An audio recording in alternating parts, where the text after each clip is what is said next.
ফের আদিবাসী এক নাবালিকাকে ধর্ষণের অভিযোগ উঠল এক প্রতিবেশীর বিরুদ্ধে। বৃহস্পতিবার দুপুরে ঘটনাটি ঘটেছে মুর্শিদাবাদে নবগ্রাম থানার শাওরাডাঙ্গা এলাকায়। ঘটনার পর নির্যাতিতার পরিবার সদস্যদের অভিযোগের ভিত্তিতে অভিযুক্ত মোহন হাঁসদা নামে ওই ব্যক্তিকে যথারীতি গ্রেফতার করেছে নবগ্রাম থানার পুলিশ। ঘটনায় নির্যাতিতার পরিবার সূত্রে জানা গিয়েছে, বৃহস্পতিবার সকাল 10:30 নাগাদ ওই নাবালিকা গ্রাম সংলগ্ন মাঠে যায় প্রাতকৃতের জন্য।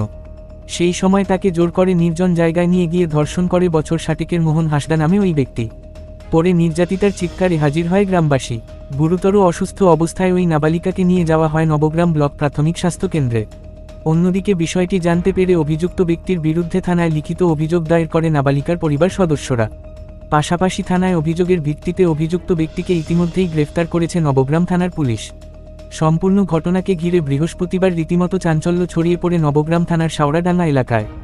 ঘটনায় শুক্রবার অভিযুক্তকে তোলা হবে মুর্শিদাবাদ জেলা আদালতে বলে জানিয়েছে পুলিশ। এটা পায়খানা করতে গিয়েছিল মাঠের মধ্যে রেপ হয়েছে, এইটাই শুনেছি। আর ওকে আমি ও কানতে শুনেছি বলে আমি দৌড়ে গেছি, ওকে আমি ধরে নিয়ে এসেছি বাড়িতে এসে ও অজ্ঞান হয়ে গেছে। 1 ঘন্টা ভোর অজ্ঞান ছিল মেয়েটা, দিয়ে আমি হসপিটালে নিয়ে এসেছি মেয়েটাকে।